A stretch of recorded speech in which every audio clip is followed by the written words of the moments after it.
Hello everyone, welcome in AK nursing classes. मैं हूं आपका दोस्त अशोक सोनगरा। तो आज का अपना जो टॉपिक है वो है code of ethics in nursing. Code of ethics in nursing. तो आज का ये अपना फर्स्ट टॉपिक है। तो इस पहले टॉपिक की शुरुआत करने से पहले मैं विद्या की देवी माँ सरस्वती के चरणों में सादर नमन करना चाहता हूँ तथा साथ ही इस टॉपिक की शुरुआत करने से पहले मैं एक पॉजिटिव एनर्जी या पॉजिटिव कमेंट देना चाहता हूं। तो आज का अपना जो पॉजिटिव कमेंट है, stay positive, stay positive, better days are on the way. इसका मतलब ये हुआ, हमेशा अपनी पॉजिटिव थॉट रखिए, हमेशा अपनी पॉजिटिव थॉट रखिए। सही समय आपका आने वाला है या वेट कर रहा है। ठीक है। तो आज का जो अपना जो टॉपिक है वो है code of ethics in nursing. ठीक है। तो प्रोफेशन, अलग अलग तरह के डिफरेंट टाइप के प्रोफेशन होते हैं।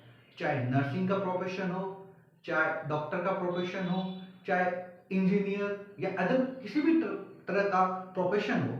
हर प्रोफेशन के अंदर अपने अपने रूल्स और रेगुलेशंस होते हैं, यानी कि मॉरल्स होते हैं, जिनके आधार पर वो क्या करते हैं, फंक्शन को परफॉर्म करते हैं। ठीक है। तो उसी प्रकार जो अपना नर्सिंग प्रोफेशन है उसी के अंदर क्या है, कोड ऑफ इथिक्स सेट किए गए हैं, जिनके आधार पर अपन क्या करते हैं, कार्य करते हैं। ठीक है। तो सबसे पहले code of ethics in nursing पढ़ने से पहले अपना प्रोफेशन क्या है, नर्सिंग प्रोफेशन। तो नर्सिंग होता क्या है, नर्सिंग की डेफिनेशन क्या है? तो नर्सिंग की डेफिनेशन यह है, nursing is an art, science and spiritual in the giving of help nursing to help a people status and prevent illness. मतलब नर्सिंग क्या है? नर्सिंग एक कला है, विज्ञान है और आध्यात्मिक है, जिसके आधार पर अपन क्या कर सकते हैं, नर्सिंग केयर प्रोवाइड करके पीपल के स्टेटस, मतलब लोगों के स्टेटस को, हेल्थ के स्टेटस को अपन क्या करते हैं, इंप्रूव करते हैं। तथा साथ ही जो डिफरेंट प्रकार की जो बीमारियां होती है उनको अपन क्या कर सकते हैं, प्रिवेंट कर सकते हैं। तो ये क्या होता है, नर्सिंग होता है। जो नर्सिंग के अंतर्गत अपन क्या कर सकते हैं, केयर प्रोवाइड कर सकते हैं, चाहे वो प्रिवेंटिव हो, प्रमोटिव हो, क्योरेटिव हो। तो डिफरेंट टाइप की क्या करते हैं, केयर प्रोवाइड करते हैं। तो ये क्या हुई, अपनी नर्सिंग की डेफिनेशन हुई। ठीक है। अब बात आती है कि इथिक्स, एथिक्स क्या होता है, एथिक्स की डेफिनेशन क्या होती है? तो इथिक्स की definition according to American nurses association के द्वारा एक डेफिनेशन दी गई। इसका जो डेफिनेशन है, the nursing code of ethics is a guide for carrying out nursing responsibilities in a manner consistent with quality in nursing care and ethical obligation of the profession। इसका मतलब ये हुआ कि नर्सिंग प्रोफेशन के अंदर जो nurse के जो दायित्व होते हैं या ऑब्लिगेशन होते हैं, ठीक है, उसके तहत वो क्या करता है, कंसिस्टेंट मैनर के द्वारा नर्सिंग रेस्पॉन्सिबिलिटी निभाकर क्वालिटी ऑफ नर्सिंग को क्या करता है, इंप्रूव करता है और पेशेंट की हेल्थ के स्टेटस को इंप्रूव करता है। तो वो किसके माध्यम से हुआ, इथिक्स के माध्यम से। किसके माध्यम से, इथिक्स के माध्यम से। तो इथिक्स क्या है, इथिक्स क्या है, मोरल है, राइट और रॉन्ग। ठीक है। जिसके अंतर्गत अपन क्या कर सकते हैं, डिसीजन लेके अपन क्या कर सकते हैं, उनका कार्य करते हैं या फंक्शन को परफॉर्म करते हैं। ठीक है। तो एक अन्य डेफिनेशन है code of ethics. Code of ethics क्या होता है? तो according to Porter and Perry ने एक डेफिनेशन दी, a code of ethics is a set of ethical principle that are accepted by all members of profession. Means अपना nursing profession है, उसके अंदर ऑल मेंबर्स जितने भी मेंबर्स आते हैं वो क्या करते हैं, जो इथिक्स है, इथिक्स के जो इथिकल प्रिंसिपल्स होते हैं उनको क्या करते हैं, एक्सेप्ट करते हैं, उनको फॉलो करते हैं, फॉलो करके वो क्या करते हैं, फंक्शन को परफॉर्म करते हैं। ठीक है, तो ये क्या है, कोड ऑफ इथिक्स कहलाता है। ठीक है, तो सबसे पहले अपन ने पढ़ा नर्सिंग क्या होता है, डेफिनेशन ऑफ इथिक्स क्या होता है, और कोड ऑफ इथिक्स क्या होता है। ठीक है, अब ये इथिक्स पढ़ चुके हैं अपन, मतलब इथिक्स क्या होता है, कोड ऑफ इथिक्स क्या होता है। अब ये पढ़ना है अपने को कि कोड ऑफ इथिक्स होते हैं उसके अंदर क्या क्या प्रिंसिपल्स होते हैं, मतलब क्या क्या सिद्धांत होते हैं जिसके तहत पर जो इथिक्स है वो कार्य करता है। ठीक है, तो नेक्स्ट अपना जो टॉपिक रहेगा वो रहेगा इथिकल प्रिंसिपल।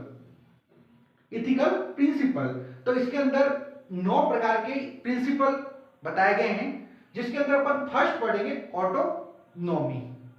अब आपको पता है ऑटोनॉमी, अब नाम से ही पता है, ऑटो मतलब स्वयं, मतलब सेल्फ, तो इसका तात्पर्य या इसका मतलब ये होगा सेल्फ डिटरमाइनेशन।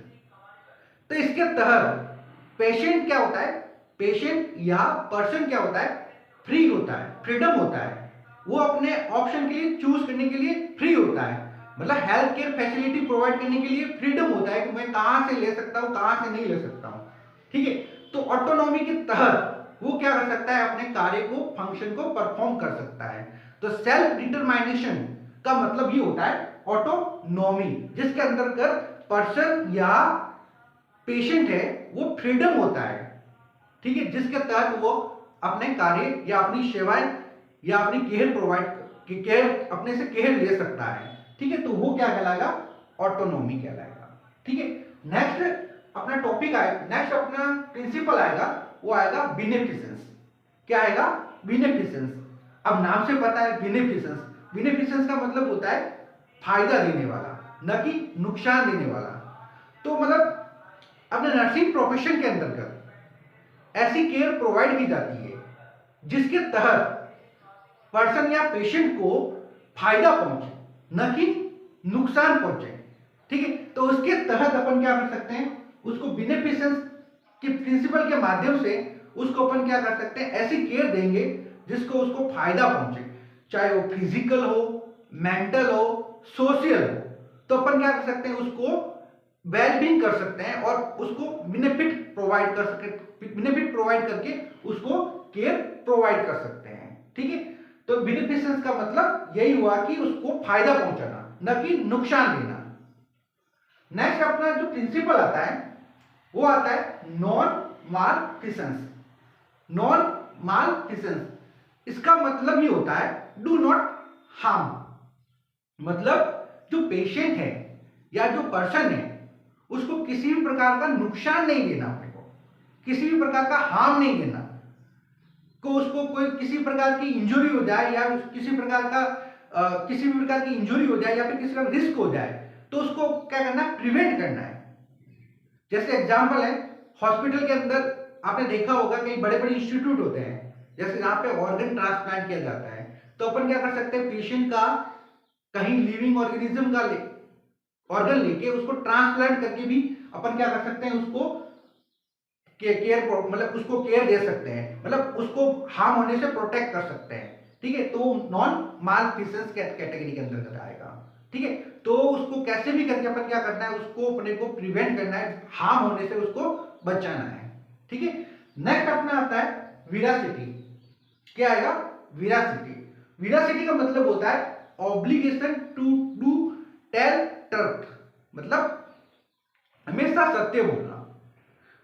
पेशेंट हो या पर्सन हो, आप जिस पेशेंट के साथ हैं उसके साथ हमेशा सत्यता होनी चाहिए, चाहे डॉक्यूमेंटेशन संबंधित हो, चाहे डायग्नोसिस संबंधित हो, या केयर संबंधित हो, या मेडिसिन संबंधित हो, तो उसके सामने हमेशा सत्यता रखनी चाहिए, उसको जो चीज है वो सत्य बतानी चाहिए, जिसके तहत अपन क्या कर सकते हैं, उसको केयर प्रोवाइड कर सकते हैं। तो विरासिटी का मतलब होता है obligation to do tell truth, मतलब हमेशा सत्य बोलना। ठीक है, नेक्स्ट अपना जो टॉपिक है, नेक्स्ट अपना जो प्रिंसिपल आएगा वो आएगा फिडेलिटी। फिडेलिटी का मतलब होता है ऑब्लिगेशन टू बिलीव, बिलीव का मतलब होता है विश्वास, ट्रस्ट। अब आपको पता है कोई भी आईपीआर को मेंटेन करने की सबसे बड़ी चीज क्या होती है? ट्रस्ट होती है। ठीक है, तो ट्रस्ट अगर विश्वास है, विश्वास के माध्यम से अपन क्या कर सकते हैं? पेशेंट को अच्छे से केयर प्रोवाइड कर सकते हैं। मतलब अपने जो पेशेंट है उसके साथ विश्वास को तोड़ना नहीं है, विश्वास को बना के रखना है मजबूती के साथ। ठीक है, जो चीज कर रहे हैं अपन बिलीव के साथ होनी चाहिए, विश्वास के साथ होनी चाहिए, तभी अपन उसको केयर से प्रोवाइड कर सकते हैं। ठीक है, नेक्स्ट अपना आता है जस्टिस। जस्टिस का मतलब होता है इक्विलिटी या फिर फेयरली। जो भी केयर प्रोवाइड कर रहे हैं या फिर जो भी अपन उसको मेडिसिन दे रहे हैं या फिर जो भी उसको प्रोसीजर कर रहे हैं वो इक्विलिटी के साथ या फिर फेयरली होना चाहिए। किसी के साथ पक्षपात नहीं होना चाहिए, सबको समान अधिकार से देखा जाना चाहिए। ठीक है, तो वो क्या कहेगा? जस्टिस कहलाएगा। ठीक है, नेक्स्ट अपना आएगा कॉन्फिडेंशियलिटी। कॉन्फिडेंशियलिटी, कॉन्फिडेंशियलिटी का मतलब होता है गोपनीयता। मतलब किसी पेशेंट की प्राइवेसी को मेंटेन करना, मतलब उसकी प्राइवेसी को भंग नहीं करना। ठीक है, जैसे कि एग्जांपल है, वार्ड के अंदर एड्स का मरीज है, वो एडमिट है। ठीक है, अगर आप उसकी एड्स जब बेड नंबर 5 पे, सपोज करो बेड नंबर 5 पे भर्ती है वो, और आपने ये जो एड्स की बीमारी है वो किसी दूसरे मरीज के साथ शेयर कर रहे हो, उसके बारे में इंफॉर्मेशन को शेयर कर रहे हो, तो वो बिल्कुल गलत है। मतलब उसकी प्राइवेसी को अपन क्या कर रहे हैं? भंग कर रहे हैं। तो अपने को क्या करना है? प्राइवेसी को मेंटेन रखना है, यानी कॉन्फिडेंशियली रखता है, उस चीज को क्या रखना है? कॉन्फिडेंशियली रखना है, जिसके कारण वो पेशेंट भी मेंटली अपना फ्री रहे। ठीक है, तो ये नेक्स्ट अपना टॉपिक होता है कॉन्फिडेंशियलिटी। ठीक है, नेक्स्ट अपना आएगा एडवोकेसी। एडवोकेसी का मतलब होता है वकालत करना। ठीक है, आपको पता है ये वकील होते हैं, वो क्या करते हैं? वकालत करते हैं, मतलब प्रोटेक्शन करते हैं। तो उसी प्रकार क्या होता है, उसी प्रकार नर्सिंग प्रोफेशन के अंदर भी नर्स क्या है? एडवोकेसी का काम करेगा, यानी वकालत की तरह काम करेगा। मतलब वो जो पेशेंट के राइट है उसको, राइट के प्रोटेक्शन, राइट को प्रोटेक्ट करेगी। मतलब जो नर्सिंग के जो अधिकार, मतलब जो पर्सन पेशेंट के जो अधिकार है उसको क्या करेगा? प्रोटेक्ट करने का काम करेगी। ठीक है, तो वो क्या करेगा? एडवोकेसी कहलाएगा। ठीक है, नेक्स्ट जो अपना आएगा वो आएगा respect for person. Respect for person, अब आपको पता है वार्ड में हर एक जो मरीज है उसको हर एक के साथ अच्छे से बिहेव आना चाहिए, बिहेवियर होना चाहिए और रेस्पेक्ट देना चाहिए। चाहे इसका मतलब ये होता है कि हमेशा मरीज को जैसे उसको उसके नाम से पुकारना चाहिए। ठीक है, और या फिर उसके साथ जो अटेंडर है उनके साथ भी अच्छा सा रेस्पेक्ट करना चाहिए, उसकी ओपिनियन की भी रेस्पेक्ट करनी चाहिए। तो ये तरह तरह के अपन डिफरेंट टाइप के अपन उसको तरीके से अपन क्या हो सकते हो? रेस्पेक्ट कर सकते हैं। अगर उसको रेस्पेक्ट मिलेगी तो उसके अंदर कॉन्फिडेंशियलिटी बढ़ेगी और आत्मविश्वास भी बढ़ेगा। हो सकता है उसकी बीमारी को भी थोड़ा कम कम किया जा सकता है। ठीक है, तो ये क्या है? रेस्पेक्ट फॉर पर्सन कहलाएगा। ठीक है, तो ये क्या है? 9 प्रिंसिपल हुए, इथिकल प्रिंसिपल हुए। पहला आपने जो पढ़ा वो ऑटोनोमी, यानी कि सेल्फ डिटरमाइनेशन। ठीक है, दूसरा अपन पढ़ा बेनिफिशंस। बेनिफिशंस का मतलब होता है उसको नुकसान नहीं देना, मतलब उसको फायदा देना, जिसके तहत उसको अपन इंप्रूव कर सकते हैं।